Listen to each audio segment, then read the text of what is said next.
तर operation tiger नंतर आता आणखी एक मोठी ब्रेकिंग न्यूज समोर येते। येत्या काळामध्ये महाराष्ट्रात आणखी मोठा स्फोट होणार असल्याचं बोललं जात आहे आणि हे विधान केलंय हिंगोलीचे आमदार संतोष बांगर यांनी।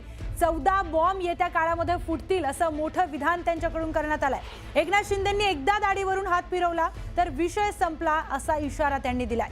तर यावेळी त्यांनी संजय राऊतांवरही निशाणा साधलाय। तर हिंगोलीचे आमदार संतोष बांगर यांनी हा मोठा इशारा दिलेला आहे। ऑपरेशन टायगर मध्ये 6 खासदार फुटण्याची चर्चा आहे आणि त्यानंतर आणखी एक मोठा बॉम्ब आमदार संतोष बांगर यांनी फोडलाय।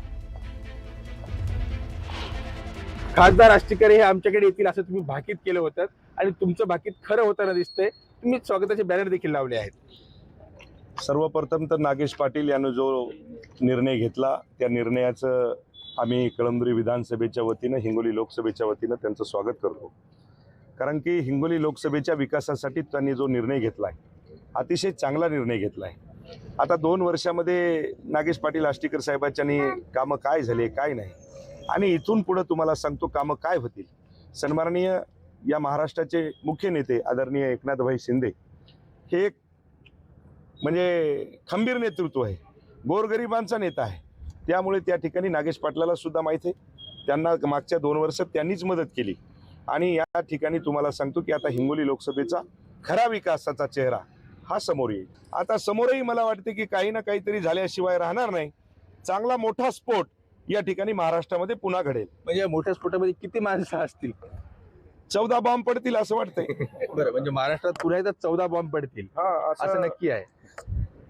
होणार असं बॉम्ब चर्चा आता काय ध्यानात ठेवा, काय काय कुठं काय होऊ शकतं हे मला वाटते की शिंदे साहेबांनी एकदा दाढीवरून असा हात फिरवला की विषय संपला। कृष्णा पाटील आष्टीकर जे आहेत नांदेड विधान परिषदेचे ते उमेदवार आहेत, त्यांचे वडील खासदार आष्टीकर तुमच्याकडे येत आहेत ऑपरेशन टायगर होते आणि ते म्हणतात की मी उद्धव साहेबांसोबत आहे।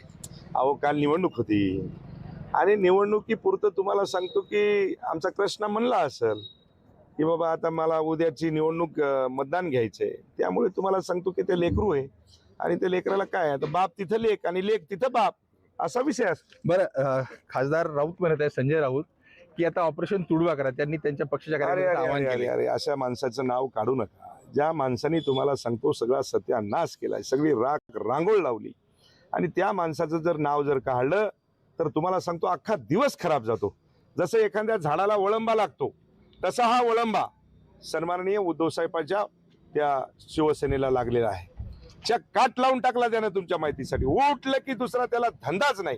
त्यामुळे तुम्हाला सांगतो त्या उद्धव साहेबाला हे दिवस बघायला भेटले। बरं, काय आव्हान राहील तुमचं उद्धव साहेब? कारण तुम्ही काही दिवस आजही तुमच्या उद्धव प्रेम दिसतंय, कारण तुम्ही आजही साहेब म्हणतात। काय आव्हान राहील? बरं, एक ध्यानात ठेवा, उद्धव साहेब एक पण हे जे आजूबाजूचे हे चंडाळ चोपडी त्यांना काहीतरी फुसफुस फुसफुस फुसफुस सांगणे, त्या माणसाचं सगळं आता काय वेळ निघून गेलाय, त्याच्यामुळे आता काय बोलणार आणि मी फार लहान आहे की त्यांच्यावर काही बोलणं हे उचित नाही। बरं, आणखी मोठा स्फोट घडेल असं देखील भाकीत आमदार बांगर यांनी केलंय। मनीष करात, न्यूज 18 मराठी, हिंगोली।